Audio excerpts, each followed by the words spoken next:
just floated by. What I wanna know, right between these eyes, is how I wanna go. Or something changed, I'll deal with it. 13. Às vezes fico desse jeito. Você confidencia, enxugando as lágrimas com um lenço branco. Naquele momento, as lágrimas já quase haviam cessado. Teria o estoque delas se esgotado? E estávamos ainda sentados um ao lado do outro sob a treliça de glicínias do parque. Essas foram as primeiras palavras que você pronunciou naquela manhã. Meu coração acaba enrijecendo.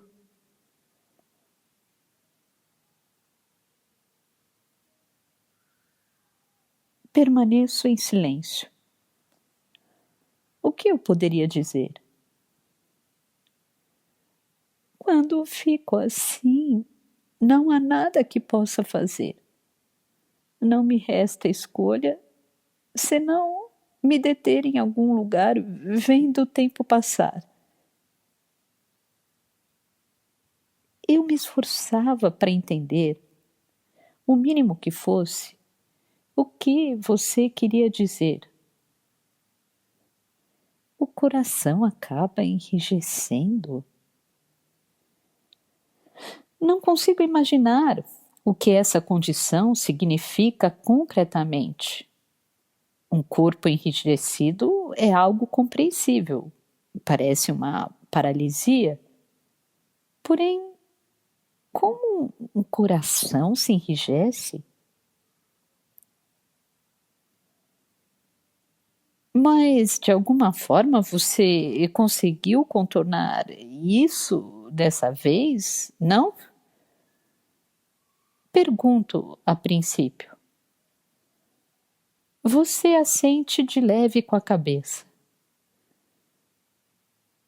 Talvez, por enquanto, pode ainda haver algo parecido com uma réplica.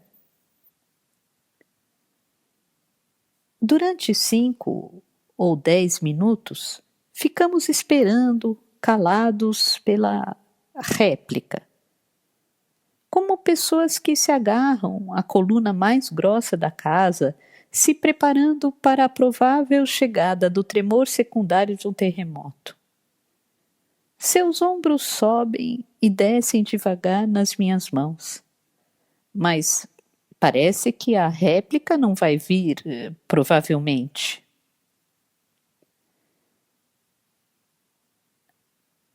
O que faremos daqui em diante? Pergunto a você um pouco depois. O dia só tinha começado. O céu está azul e límpido. Podíamos ir aonde desejássemos e fazer o que quiséssemos.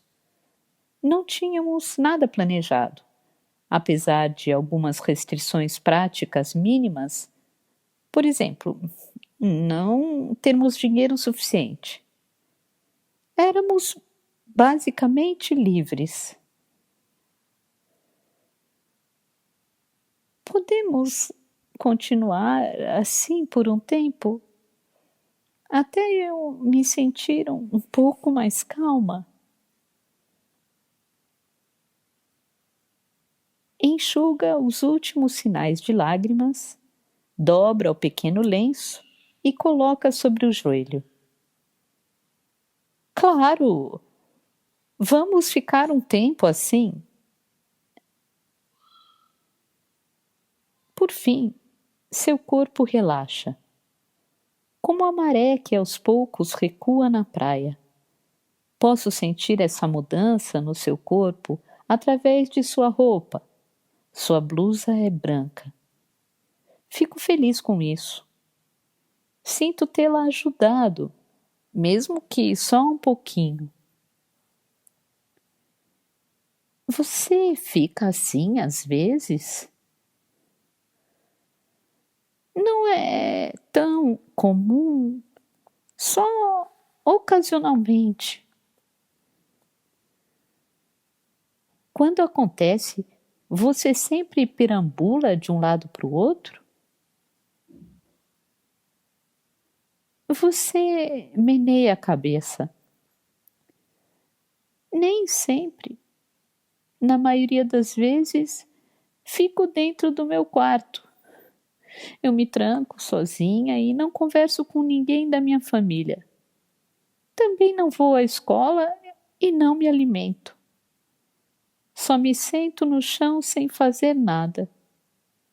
Nos piores momentos, isso dura vários dias. Você não come nada durante vários dias? Isso me soa terrível. Ela assente. Às vezes, só bebo água. Existe algum motivo para você ficar desse jeito? Por exemplo, acontece algo ruim que a deixa deprimida? Você meneia a cabeça. Não há uma causa específica, só acontece. Algo como uma onda enorme vindo sobre minha cabeça sem emitir qualquer som. Sou tragada por ela e o meu coração enrijece. Não consigo identificar quando ela virá e nem quanto irá durar. Isso deve ser inconveniente. Você sorri, como se um pouco de luz do sol atravessasse nuvens espessas. Realmente, pode ser inconveniente.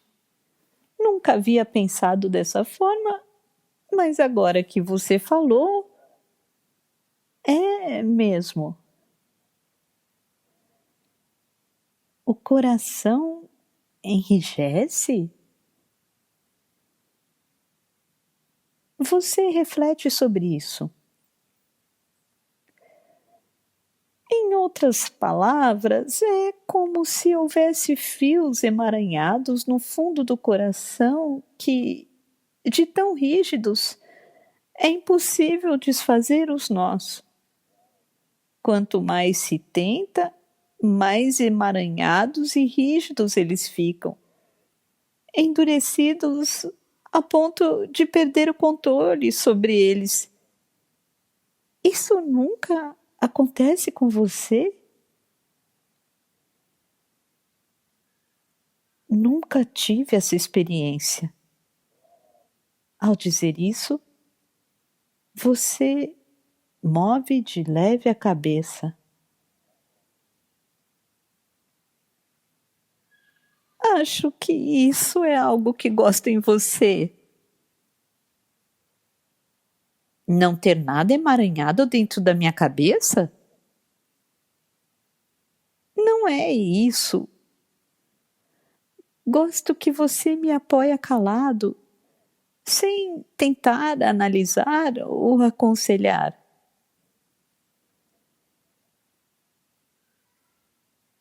Se não digo nada demais, é porque não sei como interpretar esse seu estado de coração enrijecido, nem qual conselho ou opinião poderia oferecer. Mas, se for só isso, apenas abraçar você calado, não é inconveniente ou desagradável para mim. Ao contrário, talvez seja muito mais apreciável. Porém, seja como for, é necessário fazer um mínimo de perguntas efetivas.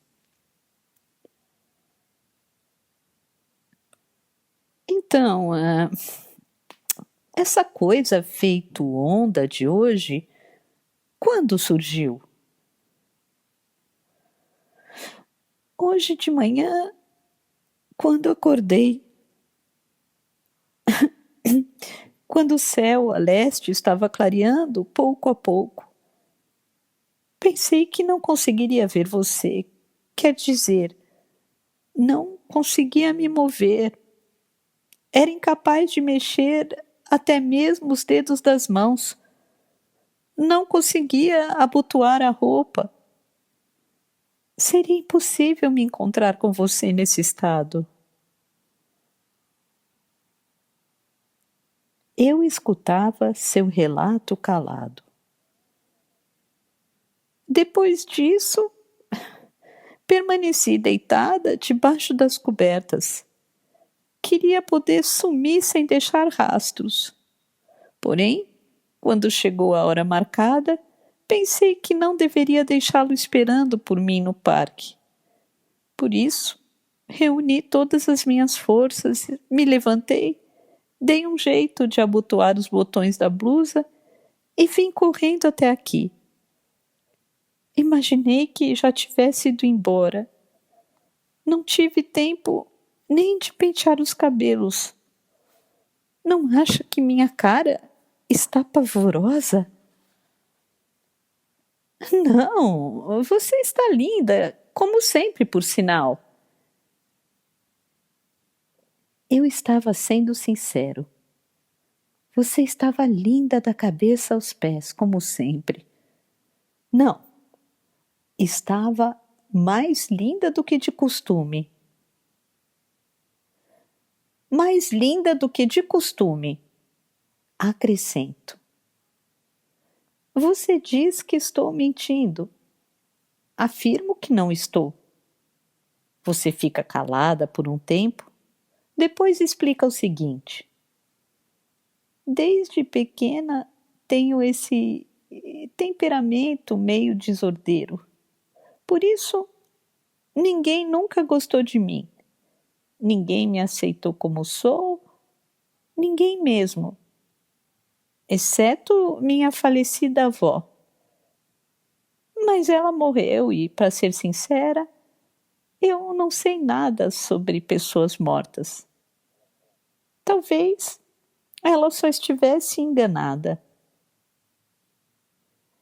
Eu gosto de você. Obrigada. Fico feliz em ouvir você dizer isso. Mas deve ser porque ainda não me conhece. Se me conhecesse melhor, mesmo assim, eu gostaria de te conhecer melhor, saber muitas coisas, tudo. Há coisas que talvez seja melhor você não saber. Mas quando gostamos de alguém, é um sentimento natural querer saber o máximo possível sobre a pessoa. E você aceita isso? Sim, claro. De verdade? Lógico. Tenho 17 anos, estou apaixonado e nesse lindo domingo de maio está claro que não tenho dúvidas. Você pega o lencinho branco que estava sobre a saia e seca mais uma vez os olhos. Posso ver novas lágrimas escorrendo por seu rosto. Sinto o leve cheiro delas. Imagino que tenham mesmo um aroma que alcança o coração. Suave, sedutor e, claro, um pouco triste. Sabe,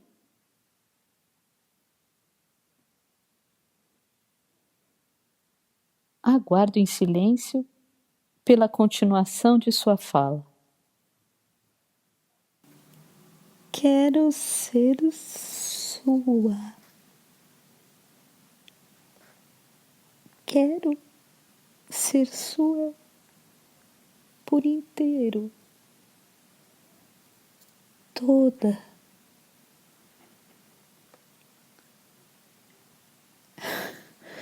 Fico sem ar. Não consigo dizer nada. Alguém bate a porta no fundo do meu peito. Parece ter urgência, pois bate muitas e muitas vezes com punho firme. Esse som reverbera forte e alto por toda a sala vazia. Meu coração sobe até a garganta. Inspiro profundamente, procurando devolvê-lo à sua posição original. Quero ser sua da cabeça aos pés. Quero me unificar a você. De verdade. Abraço seus ombros com mais força. Alguém está de novo no balanço. O som do metal rangendo chega aos meus ouvidos após uma pausa. Mais do que um som real, ele reverbera como um sinal metafórico que transmite outra forma de ser. Mas não se apresse. Há uma distância entre minha mente e meu corpo. Estão em locais um pouco diferentes, por isso quero que espere mais, até eu poder organizá-los. Entende? Acho que entendo. Certas coisas levam tempo. Pondero sobre a passagem do tempo enquanto ouço o ranger contínuo do balanço. Às vezes me sinto como a sombra de algo ou alguém. Você diz como se estivesse revelando um segredo precioso. Eu aqui não tenho um corpo real. Ele está em outro lugar. Aqui eu pareço, à primeira vista, ser eu mesma. Mas, na verdade, não passo de uma figura projetada no chão ou na parede. Não consigo evitar de pensar dessa forma. O sol de maio está forte e estamos sentados sob a refrescante treliça de glicínias. O corpo real dela está em outro lugar? Afinal, o que isso significa? Você nunca pensou assim? Que eu não sou nada além da figura projetada de outra pessoa? Isso mesmo. Acho que nunca pensei desse jeito. Tem razão. Eu talvez seja esquisita, mas não consigo deixar de refletir sobre isso. Sendo assim, se você não é nada além da figura projetada de alguém, então onde estaria seu corpo real? Meu corpo real? O meu eu verdadeiro leva uma vida completamente diversa em uma cidade longínqua. A cidade é cercada por uma muralha alta e não tem nome.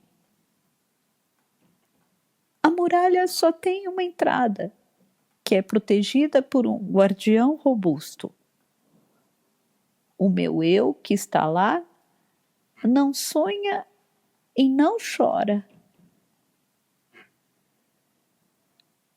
Pela primeira vez, você menciona a cidade. Eu, claro, não compreendia do que você falava. Cidade sem nome? Guardião? Eu perguntei intrigado.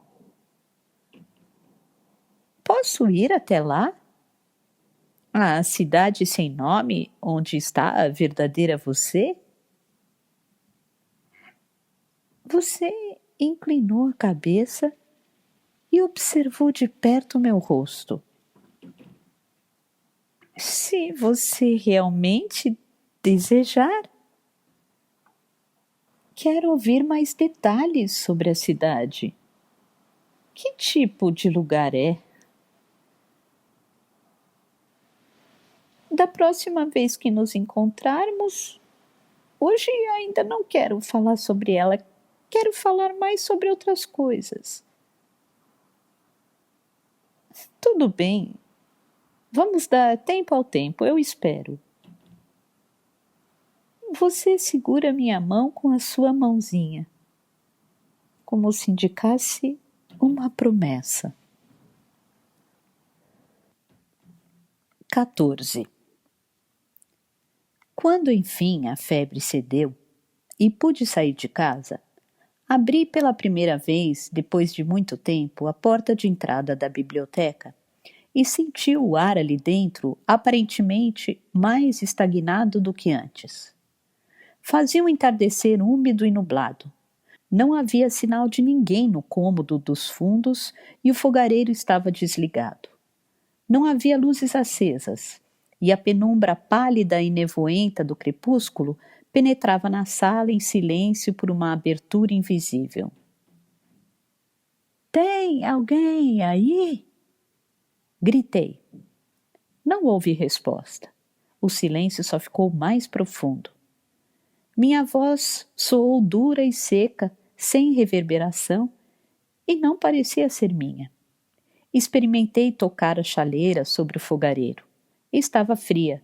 Aparentemente, há muito tempo, o fogo tinha sido apagado. Esquadrinhei ao redor e gritei ainda mais alto. Tem alguém aí?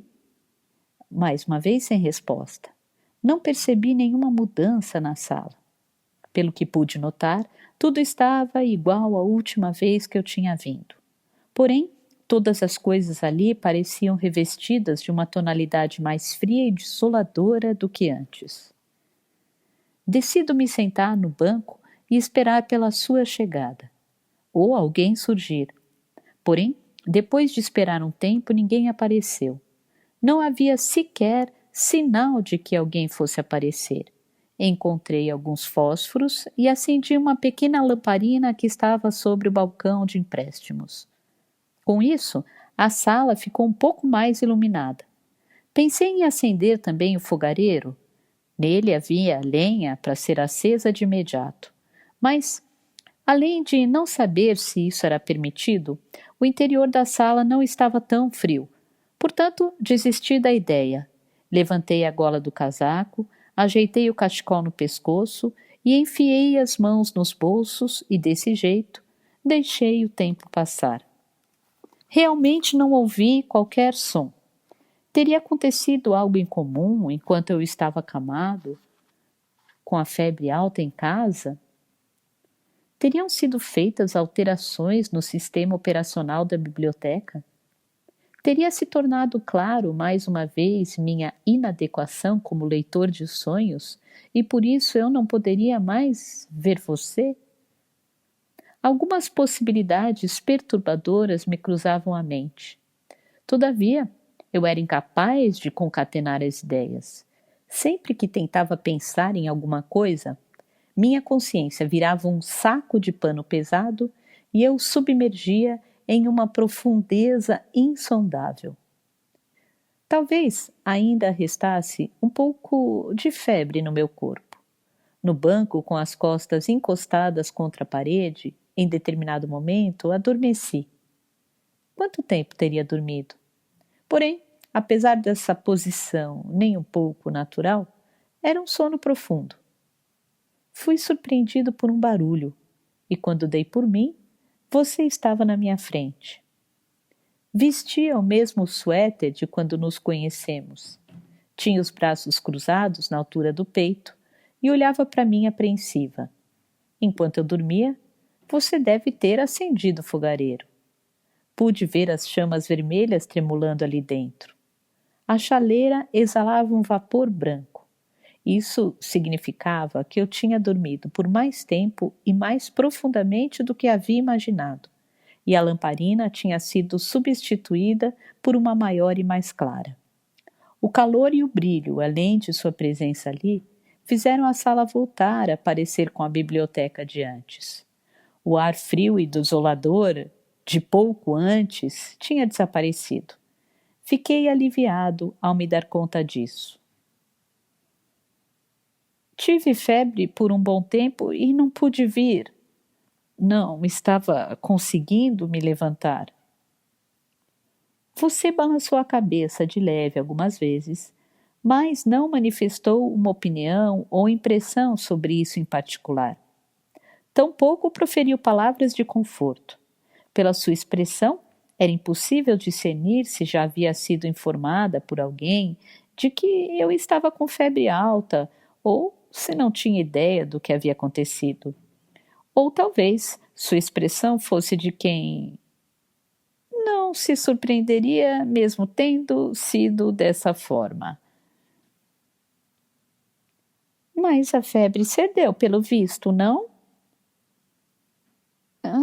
Quando mexo o corpo, sinto minhas articulações um pouco rígidas, mas não vejo problema em continuar meu trabalho. O chá de ervas quente e espesso ajudará a eliminar qualquer resquício de febre. Ao terminar de tomar com calma o chá de ervas quente e espesso que você me tinha preparado, meu corpo estava aquecido e minha mente mais clara. Sentei-me à mesa que havia no centro da biblioteca. É um móvel antigo, feito com uma madeira bem grossa. Há quanto tempo ela estaria sendo utilizada aqui para a leitura dos sonhos? Ela está impregnada das ressonâncias dos velhos sonhos. As pontas de meus dedos detectaram vestígios dessa história em sua textura desgastada. Nas prateleiras do arquivo havia incontáveis velhos sonhos. As prateleiras quase alcançam o teto, e para pegar os velhos sonhos dispostos na parte superior, você precisa usar uma escada de madeira. Suas pernas despontando sob a longa saia são delgadas, brancas e jovens. Não posso deixar de admirar, relutante, suas panturrilhas exuberantes de um formato gracioso. É sua função selecionar e alinhar na mesa os velhos sonhos que serão lidos no dia. Com um livro de registro em uma das mãos, você retira um sonho da prateleira e, após confirmar o número dele, coloca-o com extremo cuidado na minha frente. Às vezes consigo ler 3 deles em uma noite, outras vezes apenas 2. Alguns levam muito tempo para serem lidos, enquanto outros são lidos num tempo relativamente curto. De forma geral, quanto maior o sonho, mais tempo é necessário. Contudo, até o momento, nunca consegui ler mais do que 3 num dia. Dada a minha capacidade atual, meu limite máximo é de 3 sonhos diários. Concluída a leitura, você leva os sonhos de volta para a sala dos fundos. Eles não retornam para a prateleira de origem. Não tenho como saber como são tratados após serem lidos. Porém, mesmo que eu pudesse ler religiosamente 3 velhos sonhos todos os dias, levaria pelo menos 10 anos, de acordo com meus cálculos estimados, para concluir a leitura de todos os velhos sonhos enfileirados nas prateleiras da biblioteca. E não há garantia de que os velhos sonhos que estão ali correspondam a todo o estoque deles. tampouco de que não estejam sendo reabastecidos dia após dia. Os que você me traz, a julgar pela poeira acumulada, dão a impressão de ser bem antigos. Mas não faz sentido pensar nisso. O que posso fazer é somente decifrar um a um os sonhos postos diante dos meus olhos, sem entender por completo a razão ou o objetivo. Será que os meus antecessores, ou seja, os leitores de sonho que possivelmente estiveram aqui antes de mim, assim como eu, não receberam nenhuma explicação convincente e, sem conseguir compreender o significado de suas ações, teriam apenas continuado dia após dia a só ler os velhos sonhos? Teriam eles conseguido cumprir suas funções? E, bem, para onde teriam ido? Ao acabar de ler um sonho, preciso descansar um pouco. Apoio os cotovelos na mesa, cubro o rosto com as mãos e, em meio à escuridão, descanso os olhos, esperando me recuperar da fadiga. Como sempre, ainda não tinha conseguido discernir muito bem o que os sonhos falavam, mas, até certo ponto, podia supor ser alguma mensagem. Sim, eles tentavam transmitir algo a mim ou a alguém. Contudo, falavam num palavreado que eu não conseguia entender e em um idioma com o qual não estava familiarizado.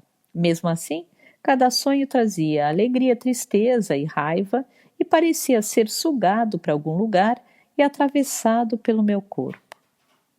Conforme eu continuava o trabalho de leitura dos sonhos, comecei a sentir fortemente essa sensação de passar por mim. O que os sonhos buscavam talvez não fosse a compreensão no sentido usual. Teve vezes que pensei dessa forma. E, ao passarem por mim, eventualmente, estimulavam, a partir de ângulos estranhos, o meu interior, despertando dentro de mim alguns interesses há muito esquecidos. Como se partículas antigas de poeira, acumuladas por muito tempo no fundo de um jarro, subissem com a respiração de alguém. Enquanto eu repousava, você trazia uma bebida quente para mim. Não apenas chá de ervas, mas às vezes vinha com um substituto de café ou alguma bebida similar a chocolate, porém sem ser chocolate. A comida e a bebida servidas nessa cidade costumavam ser simples e toscas, sendo em sua maioria substitutas. Todavia, não tinham um sabor ruim. Eu sentia nelas, como posso dizer, um gosto amistoso e nostálgico.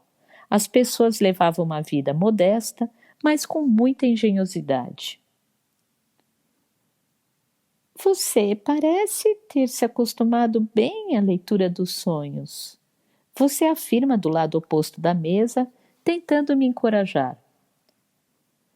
Pouco a pouco, mas fico bastante cansado ao acabar de ler um sonho. É como se a força do meu corpo se esvaísse. Você ainda deve estar um pouco febril, mas o cansaço vai acabar desaparecendo. Com certeza, vez ou outra você ficará febril. Quando a febre passar, vai se acalmar. Isso, o fato de ter febre alta por um tempo, talvez funcione como um rito de passagem para os novos leitores dos sonhos, um processo pelo qual talvez seja impossível não passar. Assim, aos poucos, vou sendo aceito como parte dessa cidade e me assimilando ao sistema. Eu deveria ver isso como algo para celebrar. E você também se alegrava com isso. O longo e úmido outono terminou finalmente e um rigoroso inverno chegou à cidade. Alguns animais já haviam perdido a vida. Na manhã da primeira nevasca forte, alguns deles estavam estirados sobre os cerca de 5 centímetros de neve acumulada no seu assentamento, os corpos dourados intensificando a brancura invernal. Os primeiros a morrer eram os mais velhos, os mais fracos e os mais jovens que por algum motivo tinham sido abandonados pelos pais. A estação os selecionava com rigor. Subi à torre de vigia da muralha e observei as carcaças dos animais. Era uma visão deprimente e ao mesmo tempo espantosa. O sol matinal brilhava débil por trás das nuvens e abaixo delas o hálito branco expelido pelos animais vivos pairava no ar como uma névoa matinal. Logo após o amanhecer, ao som do berrante, o guardião, como de costume, abriu o portal e conduziu os animais para dentro. No assentamento, depois de os animais vivos terem saído, algumas carcaças ficaram como calombos na terra. Fiquei contemplando a cena hipnotizado até meus olhos doerem devido à luz matinal. Ao retornar ao meu quarto, apesar de o céu estar todo o tempo nublado, percebi que a luz matinal machucava meus olhos com mais força do que eu tinha imaginado. Ao cerrar as pálpebras, lágrimas escorreram pelo meu rosto. No quarto escuro, com as persianas abaixadas, fechei os olhos e observei os diferentes padrões que flutuavam em meio à escuridão. O velho de sempre entrou no quarto. Cobriu meus olhos com uma toalha fria e me fez tomar uma sopa quente. Nela havia legumes e algo que parecia bacon, mas sem ser bacon. Ela me aqueceu profundamente. A luz em uma manhã de neve é muito mais intensa do que você imagina, mesmo com o céu nublado. Seus olhos ainda não se recuperaram por completo. O que foi fazer lá fora? Fui ver os animais. Alguns estavam mortos. É por causa da chegada do inverno. Daqui para frente, muitos morrerão. Por que os animais morrem desse jeito, de maneira tão abrupta? Eles são fracos, morrem de frio e de fome. Sempre foi assim. É imutável. Eles não se extinguem? O velho meneou a cabeça. Eles sempre sobreviveram dessa forma com o mínimo necessário. É o que provavelmente continuará a acontecer. No inverno, muitos perdem a vida, mas por fim chega a primavera, época do acasalamento, e no verão eles dão à luz os filhotes. Novas vidas substituem as antigas. O que acontece com as carcaças dos animais? São incineradas pelo guardião. O velho aquece as mãos no fogareiro. Ele as atira em uma cova, derrama óleo de colza e ateia fogo.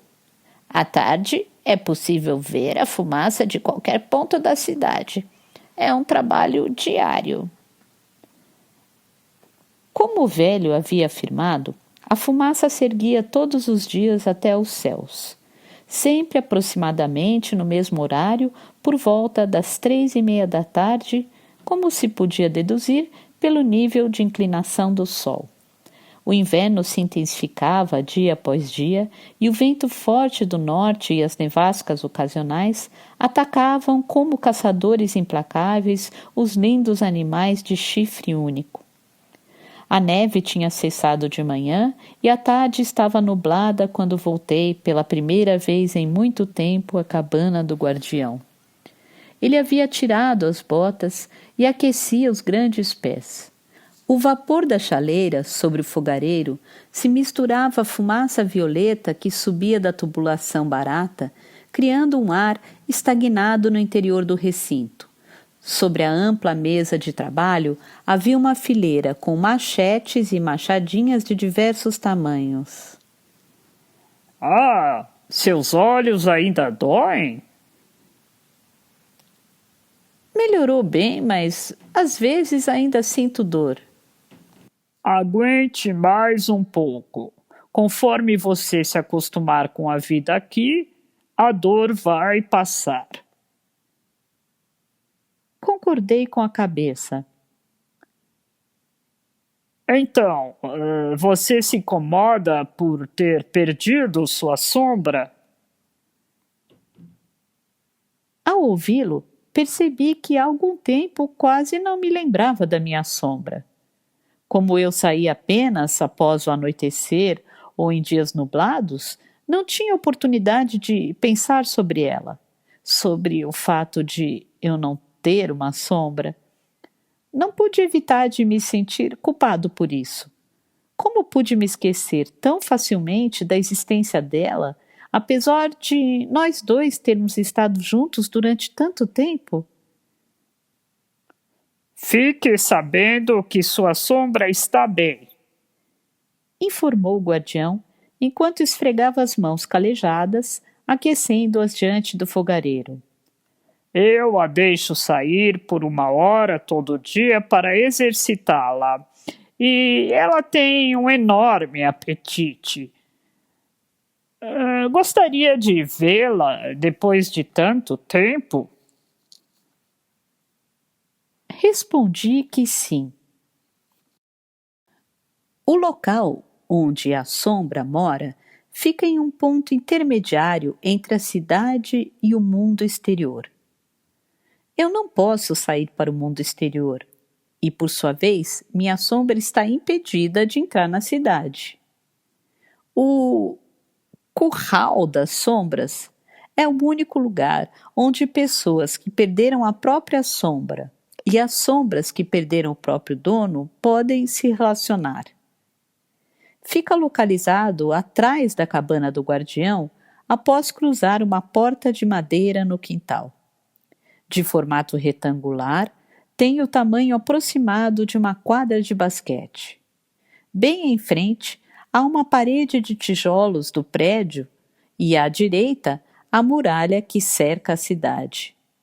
Dos outros dois lados, há cercas feitas com tábuas altas. Em um canto, há um olmo e minha sombra está sentada num banco embaixo dele. Ela veste um casaco de couro surrado sobre um largo suéter de gola redonda.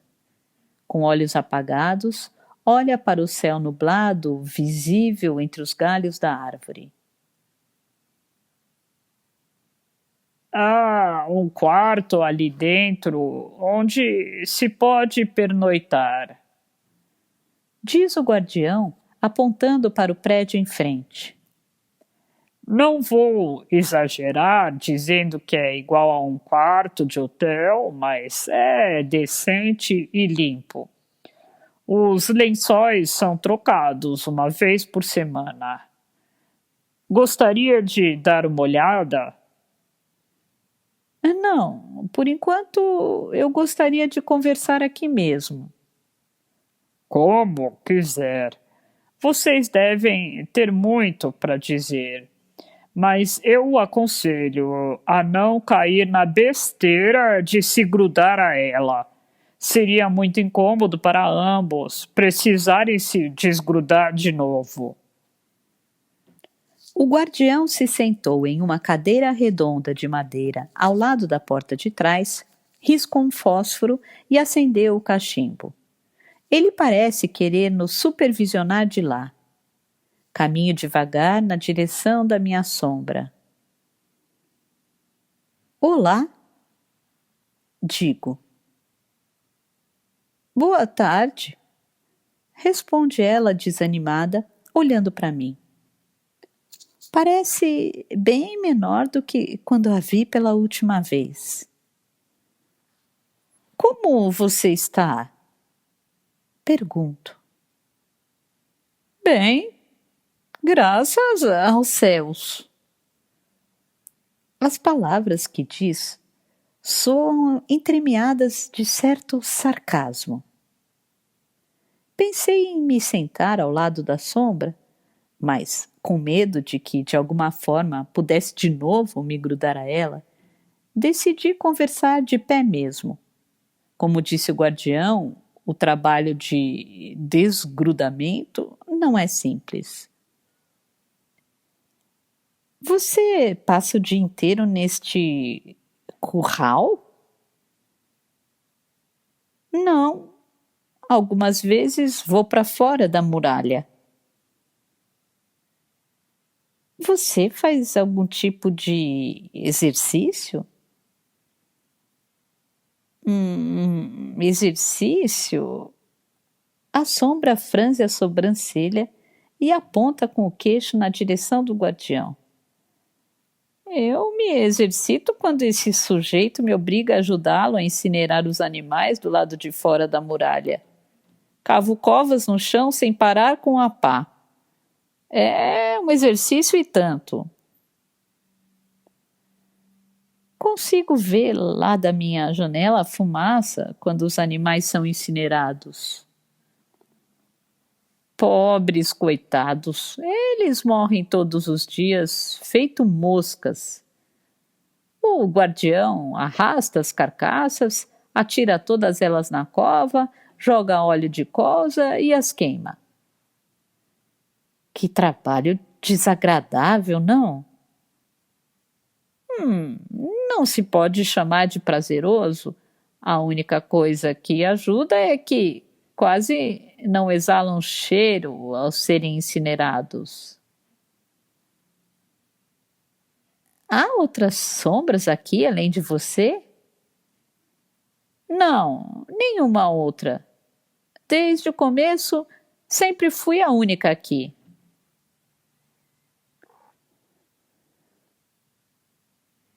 Permaneci calado. Não sei por quanto tempo vou conseguir permanecer assim. Confidencia a sombra em voz baixa. Uma sombra arrancada à força do seu corpo principal não vive muito. As sombras antes de mim parecem ter morrido uma após a outra neste curral, como os animais no inverno. Continuei de pé, as mãos enfiadas nos bolsos do casaco, olhando minha sombra sem falar uma palavra. O vento norte soprava entre os galhos do olmo e por vezes emitia um som agudo sobre minha cabeça. Você tem de decidir o que quer da vida, disse a sombra. No fim das contas, a vida é sua. Eu não passo de um mero acessório. Não tenho uma sabedoria incrível e quase não tenho nenhuma utilidade prática. Mas, se eu desaparecer por completo, deve haver algum inconveniente. Pode ter certeza.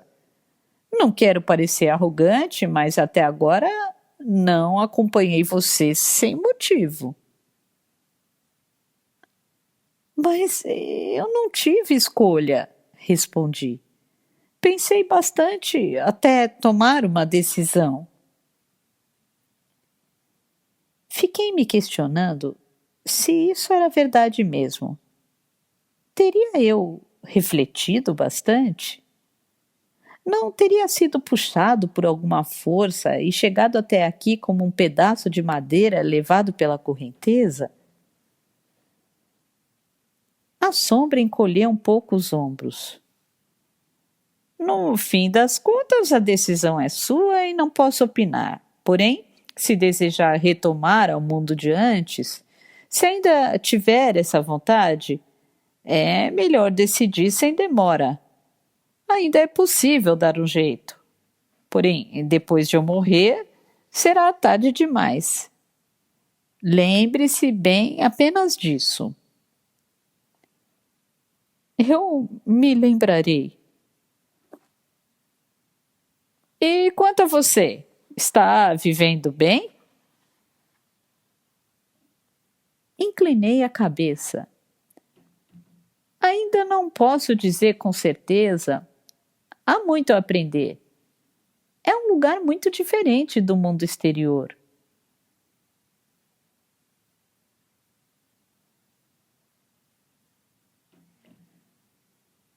A sombra ficou em silêncio por um tempo. Depois, ergueu o rosto e me encarou. E você? Conseguiu encontrar a tal pessoa? Assenti calado. Que ótimo! Disse a sombra. O vento soprava ruidosamente entre os galhos do olmo. Seja como for, obrigado por ter tido o trabalho de vir me ver. Foi bom poder rever você.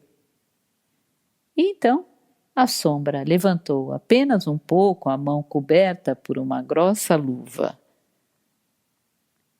Eu e o guardião nos dirigimos à cabana atravessando a porta de trás. Essa noite deve nevar de novo. Sempre sinto coceira na palma das mãos antes de nevar. Pelo tamanho da coceira, talvez acumule um tanto assim. Ele estendeu os dedos, indicando uns 10 centímetros. E de novo, muitos animais devem morrer. O guardião entrou na cabana, pegou um dos machetes sobre a mesa de trabalho e, com os olhos apertados, examinou a ponta da lâmina. Em seguida, começou a afiá-la habilmente usando uma pedra de amolar. Um som agudo e intimidador ressoou pelo cômodo.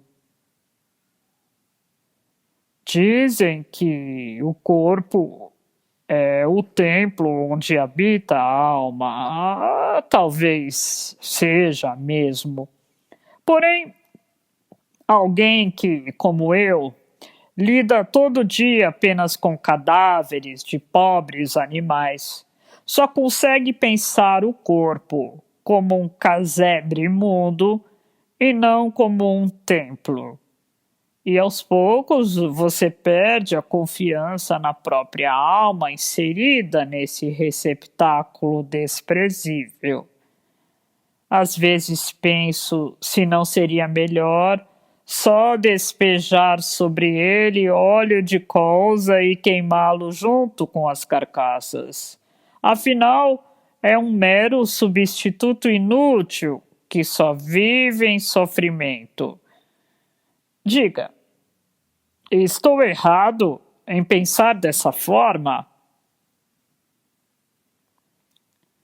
Como responder?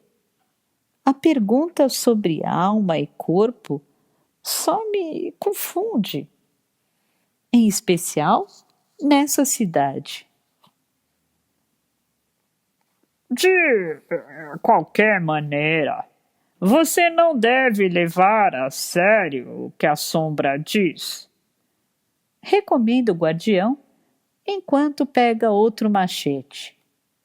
Não sei o que ela comentou com você, mas sombras são tagarelas. Ansiosas para serem salvas, elas inventam todo tipo de lógica. Você deve tomar muito cuidado. Deixei para trás a cabana do guardião, subi a colina a oeste e regressei à minha casa. Ao me virar, o céu ao norte estava coberto de nuvens escuras e espessas carregadas de neve. Como previu o guardião, talvez no meio da noite ela começasse a cair. Com o acúmulo de neve, mais animais devem dar seu último suspiro durante a madrugada. Perderão as próprias almas e se tornarão casebres desprezíveis. Serão atirados em uma cova cavada pela minha sombra, encharcados com óleo de colza e queimados. 15. Durante todo aquele verão, o verão em que eu tinha 17 anos e você 16, quando nos encontrávamos, você falava com entusiasmo sobre essa cidade. Foi um verão maravilhoso. Eu estava apaixonado por você e você por mim, acho. Quando nos encontrávamos, ficávamos de mãos dadas e nos beijávamos longe da vista das pessoas. Encostávamos nossas testas e falávamos sem parar sobre a cidade. Ela era cercada por uma sólida muralha de cerca de 8 metros de altura. Estava ali desde tempos remotos e tinha sido construída com cuidado, com tijolos particularmente duros, e até hoje não falta nenhum. Um rio serpenteia com suavidade pelo meio da cidade, dividindo o terreno quase na mesma proporção em norte e sul. 3 lindas pontes atravessam o rio.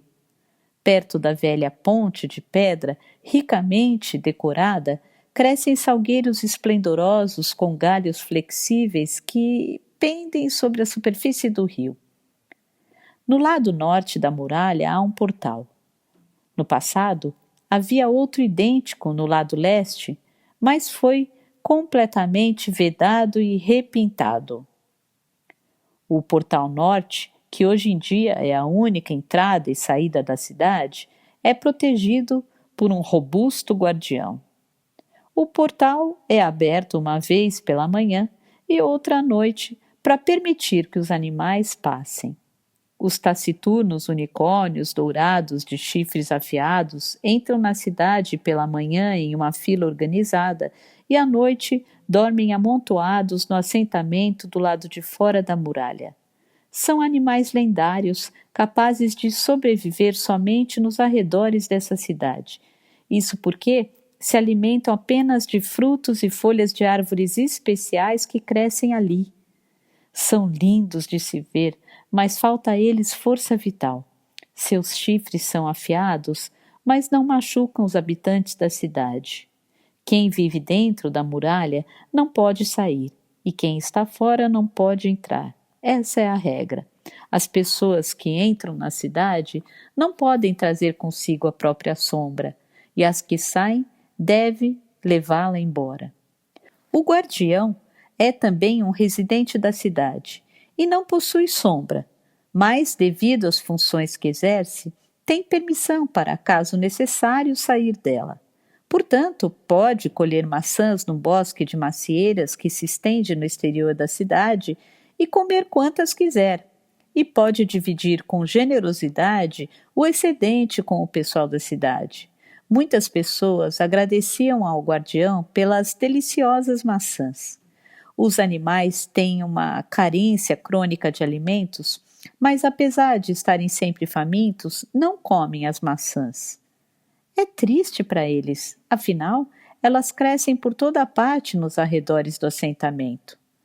Não se sabe quantos habitantes tem a cidade, ou talvez ninguém tenha interesse em saber, mas com certeza não é muita gente. A maioria dos residentes se concentra na parte nordeste, no bairro industrial, localizado às margens do Canal Seco, ou no bairro das residências oficiais, na suave encosta da colina oeste. Os residentes do bairro das residências oficiais não vão até o bairro industrial e vice-versa. Claro, eu tinha muitas dúvidas sobre a origem da cidade. Ela tem eletricidade? Pergunto. Não, não tem. Você responde sem hesitar. Nem luz, nem gás. As pessoas acendem lamparinas a óleo de cosa para cozinhar. Os fogareiros são a lenha. Há água encanada? Puxamos água de uma fonte na colina oeste por meio de canos. Ao abrir a torneira, há água potável. Há muitos poços e um lindo rio. Por isso, mesmo nos dias mais ensolarados de verão, não falta água na cidade. Sistemas antigos de abastecimento de água e rede de esgoto estão intactos e é possível usar também banheiros com descarga. E quanto aos alimentos? A cidade é praticamente autossuficiente em relação a alimentos. Além disso, seus habitantes têm uma dieta frugal. Eles se adaptaram ao ambiente em que vivem e seus corpos não necessitam de tanto alimento. Eles evoluíram, pelo visto. Talvez. Há pessoas fabricando coisas? Não há especialistas na fabricação de louças, ferramentas ou roupas, mas, em geral, todos se viram com produtos artesanais. Quando necessário, as ferramentas são trocadas ou emprestadas. Além disso, os objetos antigos são reformados e usados com cuidado. Muitas coisas foram deixadas para trás nessa cidade. Quando é absolutamente imprescindível, artigos são trazidos de fora. Sem dúvida, em algum lugar, devem ocorrer escambos simples de objetos. O óleo de colza é um combustível valioso, não? Nunca falta. Há muitos campos de colza e o óleo é extraído com facilidade em grandes quantidades, e as pessoas vivem com simplicidade, economizando e planejando. Existe algo semelhante a uma prefeitura, um órgão que defina várias políticas e atribua função às pessoas? Por não ser uma cidade muito grande, talvez as pessoas conversem entre si quando necessário para definir regras simples, mas não sei muito sobre isso. Estive nessa cidade só quando era bem pequena. Há na cidade outros animais, além dos lindos seres de chifre único, por exemplo, cães, gatos, bois, cavalos? Você faz que não com a cabeça. Nunca vi nenhum. Talvez não haja outros animais na cidade além dos unicórnios, nem cães, nem gatos, nem gado. Por isso nela não há manteiga, leite, queijo ou carne, exceto produtos substitutos. Claro, pássaros não contam. Eles transitam livremente sobre a muralha, não importa a altura. Os unicórnios têm sombras? Sim, os animais têm, todo o resto também. Só as pessoas são desprovidas delas.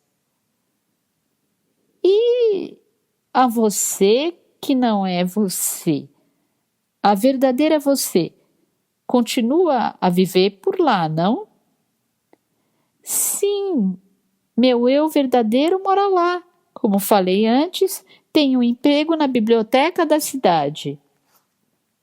Vou anotando em um caderno apenas para esse fim cada descrição da cidade feita por você.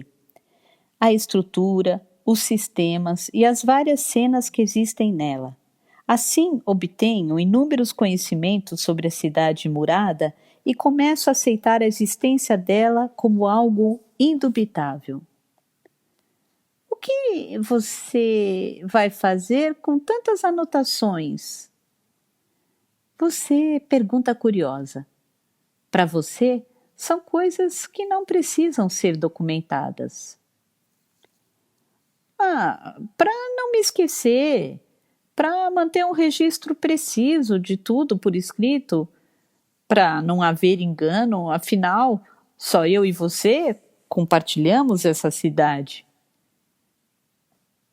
Se eu for a essa cidade, sem dúvida, poderia obter a você verdadeira. Talvez você me ofereça tudo, eu a terei comigo e não precisarei de mais nada. Lá, o seu coração vai se unificar ao meu corpo e, sob a tênue luminosidade de uma lamparina de óleo de colza, possivelmente vou abraçá-la com força. É isso que busco. No outono, suas cartas pararam de chegar. Com o início do novo período letivo, recebi sua última carta em meados de setembro. Depois disso, mais nenhuma. como sempre, escrevo longas cartas para você com certa regularidade, mas sem resposta. Por quê? Seria porque a fase que você chama de coração enrijecido teria se prolongado e não era o momento de escrever cartas? Quero ser sua. Você disse quando estávamos no banco do parque. Quero ser sua por inteiro, toda. Desde então, essas palavras ecoam em minha cabeça. Sei que não é mentira, exagero ou um capricho fugaz. Tudo que você diz é sincero.